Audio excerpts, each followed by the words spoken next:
Well, hi everybody. It's good to meet with you again on Real Talk with PJ. The last video we posted yesterday was just so interesting. I was talking with my son, Jesse, and we were talking about peer pressure. And, if you haven't watched that video and you're just on this one, go, and watch the video before this particular one we're doing. It was so interesting. The conversation was so interesting. I decided to bring Josh, who is also my son, but not a teenager. We were what? Not anymore. Not anymore. Well, okay.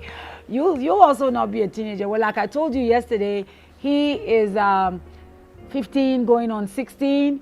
And this one, by the beards is the old dude. Oh yeah, so well, he's not too far away from being a teenager. So you do still understand what it means, what peer pressure means.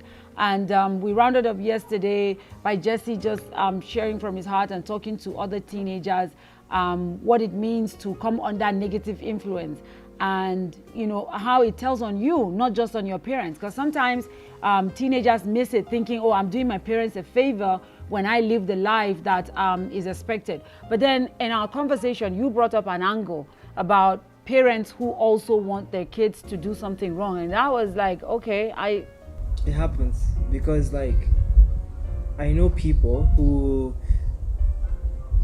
based on their relationship with other people, they have, like what Jesse was saying, core values, positive core values, right? But then, for instance, when I was in university, right, I lived with people who live far away from their parents. So since they live far away from their parents, they gained a lot more of different characteristics, different values and stuff.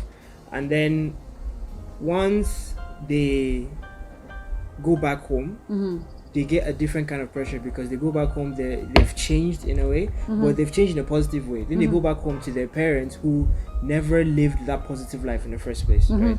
And then there's pressure from them as well because they would now be the odd one out. Being the good person, they would be the odd one out amongst their family members, parents included. And their parents, okay, mom, dad goes to the club, drink alcohol, right? Yeah. And then the kid travels out, changes, comes back. What's the kid supposed to do? Because okay, the parent can be like, okay, don't listen to this bad friend, don't go out with this bad friend. Yeah, but then when you come back home, there are some bad parents as well, right? So when you come back home, what do you do then? Like when a parent has that negative influence that the parent puts on the kid, there's also that angle, because most parents are always quick to be like, if there's something wrong with the child, it's the child's fault, right? Because like Jesse was saying, if you're confident enough, right, to trust your child, to be able to make the right decisions, then fine. If your child fails in life, right, you also play a role. Yeah, you also share the blame, right? Because of course we're all individuals and we all have our choices that we make that shape the way we are today and tomorrow. But at the end of the day, we are only a product of our environment. So if my parents, for instance, right, like if you guys were negative, if you guys were bad, if you guys were sinners and not born again and anything, right, I would not be the way I am today. Guaranteed, right?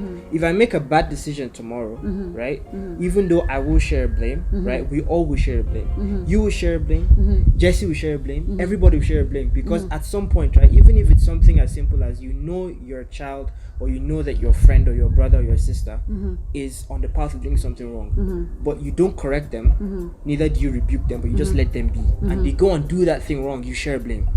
Yeah, true. I get that. Yeah, so parents also, some parents, what does a child do in that situation when it's the parents who are actually because I know talking with young people, being a pastor, I have the privilege of talking with young people, and some of them would tell me that I wish you're my mom, or I wish your family is my family, because in my own family this is what is going on, and my dad is this, my mom is that. I talk with young men who would say to me, I don't want to be anything like my dad, or would say, it was when I started coming to church, like some other friend invited me to church, I started coming to church, I met with Jesus, and I now saw that there's another way to be. So parents are not always right.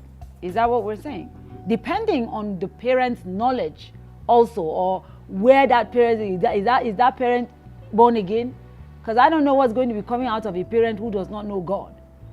Other than you don't also have to know God. Have you met friends in school that, you know, their negative influence is actually even their parents? That they're probably able to share with you, or you? Well, they probably wouldn't come and tell me, but like you can definitely understand and like see that that kind of thing, like what this person is doing, is not something that he just developed by himself. True. Probably must have brought this thing from home. Yeah. Because like the people he hangs around with aren't even doing what he's doing, so that means he definitely got it from somewhere else. Yeah, got it from somewhere else. Because it's not always the fault of friends.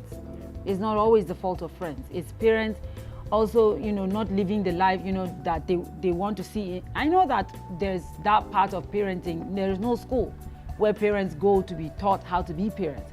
And I always say that the biggest book of being a parent is you. How do you live your own life in front of your own children? And why do you want to you want to say to your kids, do what I say, but not what I do? You understand? So that's actually, if I'm getting you correctly, that's exactly what you're saying, that influence doesn't always come from friends. Influence, negative ones, can also come from parents, as much as good influence can also come from parents. Yeah. So if a child grows up seeing his father drink, what do you want that child to do? Drink. Because I'm supposed to learn from my dad or from my mom what it is that I should be. So how can I tell the child, don't do this, when I'm doing it, right? So now the child finds himself in a situation where he's out of home, and it is outside of home that he met with Jesus. And now he's coming back and he's the odd one out. That's really tough. If you have a teenager who is going through that, because there may be someone watching, right? I don't know, let me start with you. There may be somebody that is watching, and that person is going through what you kind of discussed. He's not getting the right teaching from his own parents. It's in school, he met with someone, or outside of school, or like we have some people in church who is in church, somebody invited them to church, they've now given their lives to Jesus, and so that kind of person is watching. What would you say? Prepare also to give your own take on it. What would you say to that person? I would say to that person that for the fact that you can tell the difference, and you know the fact that your parents or your internal circle are trying to influence you negatively, right? It means that you have the maturity to know what is right and what is wrong. That's true. Right? And you now have a choice of selecting your circle, because people always say, okay, you can select your friends, you can pick up friends, you can always drop friends. You can also drop family. Whoa, okay. You can, because at the end of the day, right, we're talking about something very serious of when you pass on from this life, you will be judged, regardless of where your family is. True. Regardless of whether it was your dad's fault, your mom's fault, sister's fault, brother's fault, doesn't matter. You're judged on what you did with your time on earth. So if you can drop friends because you're trying to make heaven, you can drop family as well. No, that's really tough, Josh. It's tough. That's tough, Josh. Yeah, but it's better, you know. Like if you want something good with your life, if you want something positive, you have an image in your head of the kind of person you want to be, and you see that the environment you're in doesn't help, you can drop family. Because the fact of the matter is that, on the other hand, you can also have individuals who would drop their family members because they're trying to do something bad, but the family doesn't let them. Yeah. It happens. True. Right? Yeah. So why can't it happen the other way?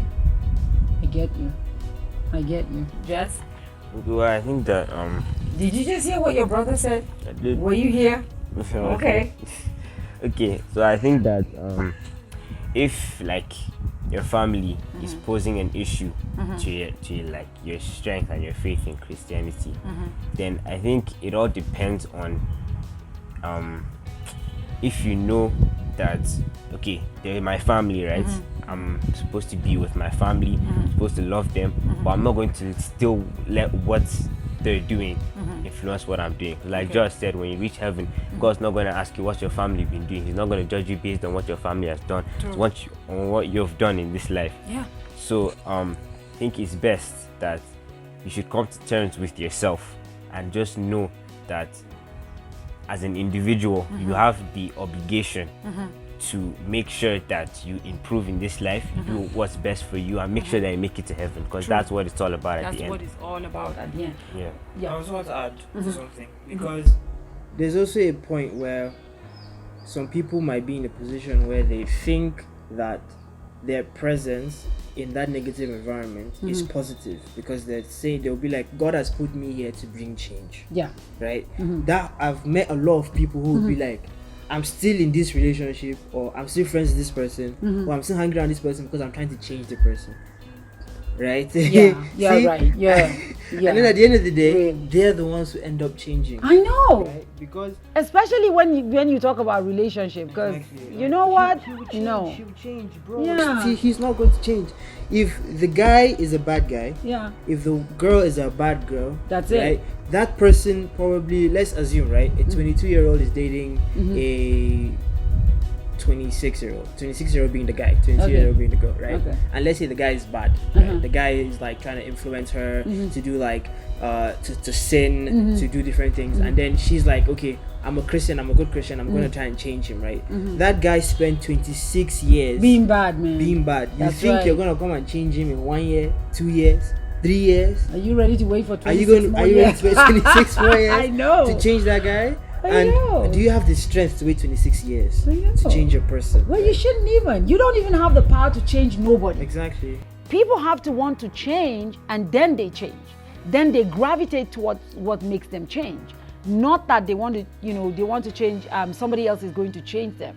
I know situations, because here you are dragging us into relationship, right? But then, well, when you say peer pressure, you're also talking about relationships. I've counseled with so many people, especially young girls, who would say, he's not that this, and I'm going to change him. I'm going to change him. And I'm like, that's not your job. Does he want to be changed? How are you going to change somebody who doesn't want to be changed? And if the person even wants to be changed, he'll be looking out to change before you got into the picture. You don't have the power to change anybody. It's even the Holy Spirit that convicts the world of righteousness, sin, and judgment. You have to first and foremost come to him. Scripture says Jesus stands at the door and he knocks. Until you open, he doesn't come in. So I don't get how people say, I will change that person. But let me say, the biblical example I was going to give when you were talking about, because when you're talking, I'm like, how do you abandon your family and just be different? If you can, and you made a beautiful example. You can do that negatively. I mean, everybody in the family is born again, is going the way of God, is a Christian, is a child of God, living their life for God, and then you stick out like the sore thumb, and you are able to abandon literally that family to pursue this unrighteous living. So how come you're not ready to abandon, and the example I wanted to give is in David. David comes from a family, we read about his story in the book of Samuel. David comes from a family, Bible historians say he's probably the one born out of wedlock. But he was the one taking care of his father's cattle. The rest of the boys were never do-gooders, just sitting at home, doing whatever, until the prophet came, anointed him with oil, and went back. And then Israel was at war with the Philistines, and all his brothers were conscripted, because that time that's what happens. When there's war, people are conscripted into the army, and they were conscripted and they got to the army supposedly to go and fight with the Philistines. And then David was called by his father Jesse and was told, go take food and give your brothers. And then when he got there, he found out blah blah blah, and that's how David the story of David and Goliath came. And then of course we get to know that in the entire family of David, this was the one boy, because when he went there and met his brothers and he was like, who is this dude? The eldest brother said, I know you. You are now going to open your mouth and say something. In other words, they already know that David was different. They already know that this is not the guy who is going to go with what every one of us is going.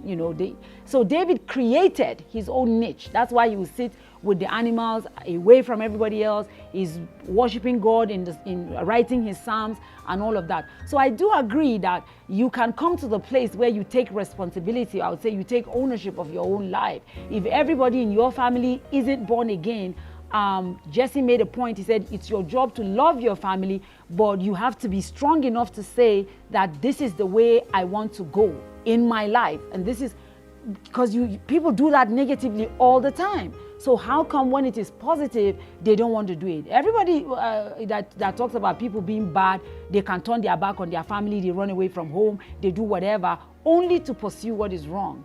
And what we're saying now is that you can also take that same posture and that same stand and say, I'm not going with you guys and all of that. You may not necessarily leave, like physically not be around them, but it's an isolation. Like you are walking, I would say you're walking in a bubble. Yeah. To say, this is, how I want to live my own life. This is what I found and this is how I want to live. And then the rest of your family would align to what it is that it's truly a great point to make, because most people don't know that you can also take that stand. The only time people want to take a stand is when it is anti-God, not pro-God. And parents, I think I got that right. Even in families, when families raise themselves, because we all raise ourselves in family, even in that case, you don't hear parents teach their kids to be that strong, because parents always be like, when you grow up, you will take care of us. No matter what happens, we are your family. Blood is thicker than water, right? There's always that statement that families throw around each other, right?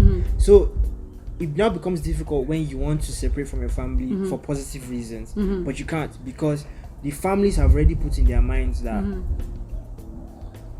for the rest of my life, I will be with you. For the rest of my life, I'll be with him, right? And the truth of the matter is that it's not the case, right? Because fine, you don't choose who is your family at birth. You don't choose any of this, but then after that, it is your choice whether you want to stay with this group of people or you want to leave, right? And you have to ask, how does it work for me?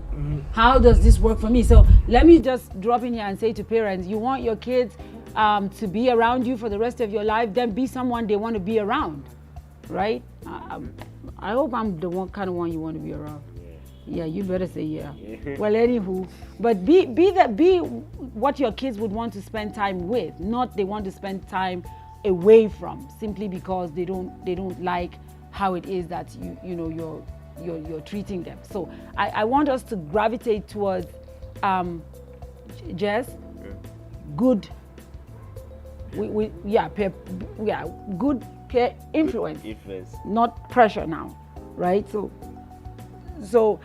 because Josh was asking a question when we were talking the other time, that there are also positive groups. Now, do teenagers have it in their minds that they can also create positive groups that people would want to be in? You get what I'm saying? Like in those locations, which is basically school, where people get that negative group thing that gave birth to what they call peer pressure. Aren't there teenagers like you who've met with Christ who can also, not like a gang, a clique, your own kind of comrades, friends that can also influence other teenagers positively? Doesn't that work, or will that not work? Well, it would, but like from what I've seen so far, groups of like people who are really close to God, like people like outside of that group tend to like shy away from those people. That's from what I've seen, because like you see a group of people, like the way some people put it in their minds is that these people are bound by the rules of God, so they can't do some things that are fun. So they will now like fun. Yes. Yeah. Okay. So what they don't understand is that having fun in Christ is a lot more enjoyable than having joy in the world. Again and again. I have fun. Like there's an asterisk there. Yeah. It's not as straightforward as it sounds, because most Christians, to be fair, when they say they have fun, it's not really fun, right? Yeah. Like, okay, so what do you mean? I give you a difference. Yeah. Like, okay, when you think of somebody who's a sinner, right? Yeah. You just call it a sinner, or an unbeliever, right? When that person wants to have fun. Yes. Right? What is his own fun? Exactly. It's either they like go out, right? Yeah. Okay. They go out go out to the clubs, right? Go, I don't know, drinking, go partying, whatever, right? Yeah. Now, when I look at all of that, right? Yeah. Okay. if there was not an element of fun in that, they wouldn't do it in the first place. Okay, right? yes, I so agree. Is there an equivalent of that in Christianity? Yes, but can Christians afford it? That's a different question. So when you say afford it, what do you mean? Like in terms of the cash of it, go to clubs? But do Christian clubs even exist? No, they don't exist. Like, okay, if we as a family want to have fun, right? Yeah. We can wake up tomorrow and be like, okay, we're traveling somewhere. Yes. Right? Yeah.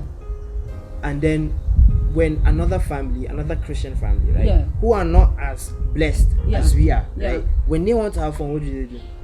I'm thinking that you place fun not just in the place of I know cash is involved. I know you have to be able to maybe like have a barbecue. Sometimes we just gather as a family and just have barbecue outside. But you can create that. I'm saying Christian families need to be able to know how to have fun. Yes. Like I have fun in church. You do have fun in church, but then you have grown your life into, like, even if people around you are having fun, you're going to make sure that you have fun the best way that you know how, right? Yeah. So how do you become an influence, a positive influence to somebody? Yes, right? This is a group of people who, okay, they are already happy in the way that they're living. They go to clubs. They right? do the things how, that they describe as fun. You have to have something that they want for them to come to you. That's the only way, right? Like when you are influenced negatively by peer pressure, you want something, you want to belong. Yeah, so those people have to have what I want to belong to. Exactly. So if you want to influence people positively, you have to have something that you know they don't have and they want. Whether it is happiness, right? Yes. Whether it is peace, yes. in fact, right? Yes. You have to have something. Yes. If you are not happy, if you are not comfortable in yourself, you cannot be a positive influence to another person. Yeah, I get that. Instead, you just end up being more cancerous than. But for you, Jess, as a Christian youth, as a Christian teenager, how do you have fun? What that's outside of stressing me out. Mm-hmm. Yeah. I know. So how else do you have fun outside of that? Well, so that, because we're talking about you have to be able to have something that other young people want to have, and the fun part that you brought up. He's talking from an adult place of they can go to clubs, they can do that. But then with a teenager who doesn't go to a club, I think. Teenagers do go to clubs. Mm-hmm. You can go to club at the age of 18 legally, but that's I'm talking teenage his age. No, that teenagers his age go to clubs. For real? Yes. And do what in a club? What club? the adults. And do club in a club? Club in the club. Yes. For real? Yes. Okay, you know that there are teenagers his age that drive. Yeah, I know. They can just get up and go out, right? Yes, I know, and that's completely wrong, even against the law of the land. Can they just get Yes, up? Jesse? Yes. Can they just get up and go up and go to a club? Pay the bounce or something and then they walk in. I know they can, but I'm just saying, for a Christian youth now, what's the fun thing that you like? What are those things that happen around you that make you, that you enjoy your life? Because every human being has to have some kind of enjoyment, just entertainment, something that makes you happy. Yeah. What happens with you? Well, for me, it actually depends. I can go anywhere, right, and just decide, okay, I'm going to have fun. Yeah. The next person there is bombing me out, I'm going to leave you. But like, I think, like what you said, right, what will make other people want to come and like do the Christian fun? You, yes. I think like the Christian fun will be like just that ability to be happy and be joyful and have fun everywhere you go. Cause like, so it's not really about a club. Because right? you don't have to go anywhere. You can just like invite your friends over to your own house. Come and play PS4, come and play cards, have fun. You have to be able to invite your friends to your house, right? Yes. Yes. And then be able to have good fun there, right? Yes. Now that also brings I know. But I'm saying that at your own level, whatever it is that you're able to do at your own level, you should be able to do it. Even if it's just they are coming to your house, you're going to play Ludo. You're going to play a game, right? Just so that your life is not that boring enough to say I want to go smoke a weed, or I want to go do whatever. I know that Christendom is struggling with the issue of entertainment, whether we should even have it or not. I mean, I know pastors who don't understand how we do stuff in Lighthouse, where we invite comedians and then they come and make comedy and then we laugh. clean comedy and then we laugh. But we laugh all the time at home. That's one of the things I know we do. We watch movies together. We eat together. We create together. Yeah, we And play. the- We and the created fact is that time. All the things that bad people do, right? Like unbelievers, right? All the things that they do, go to club, all of them are a copy of something that already exists in your God. Christian life. Yes. Yeah. Because that's the only thing that the devil does, right? He takes something that is clean, something that is good, and distorts it, right? True. So I'm just wondering, how is it that it came to the point where if Christians want to have fun, we have to look at something that is negative, something that unbelievers do, and then try to create a Christian version of it. Something that there's already a Christian version. Exactly, something that was already from God. They distorted it. We lost it. Correct. Yeah. Now we're trying to collect it back. Like scripture said, laughter does good like medicine, and somebody is still saying we shouldn't even have comedy in church. I don't understand. A merry heart does good. Laughter does good. God's word translation said laughter does good like medicine. You know, is B.B. Winon that did the song, with some Asian guys. What do you remember the song? Laughter does good, just like a medicine, just like a medicine. So he took it from scripture, and then people say don't laugh. When you go to church, you should cry. Don't clap. You know. So I think that in the long run, the church itself has to look at how they can absorb teenagers, right? Because I know we have a lot of teenagers in church, and you guys, I have a family who started coming to church because their teenage boys say, if you're not going to Latter House, we are not going to any church. And that's how the entire family started coming to church. And that's just one story out of so many stories. Is that part of what you enjoy, the teenage church of Latter House Christian Center? Do you enjoy? One thing I enjoy about the teenage church, right, is that the adults that are teaching there, they have not forgotten what it means to be a teenager. Whoa! I'm glad I heard that. I'll make sure I say that to Pastor Sandra. She's in charge of teenage church. The adults have not forgotten what it means to be a teenager. And I'm sure, I wish that as many people as are watching would learn. Just hear what Jesse just said. Don't forget what it means to be a teenager. You're trying to make old men out of young men. It doesn't work like that. Yeah. So like you can't just call someone, right, who has apparently lost all their views of teenagers. Like if a teenager is to try and explain something to them, they'll completely shut it out of their mind. And this is just a child. This person does not know what he's talking about. That kind of thing already discourages the teenager. Then it's like that. Let me do the same thing to you. I'm not going to hear what you're saying. So in that way, nobody's learning. Whoa! Like nobody's learning. Nobody's getting. A lot of adults do that.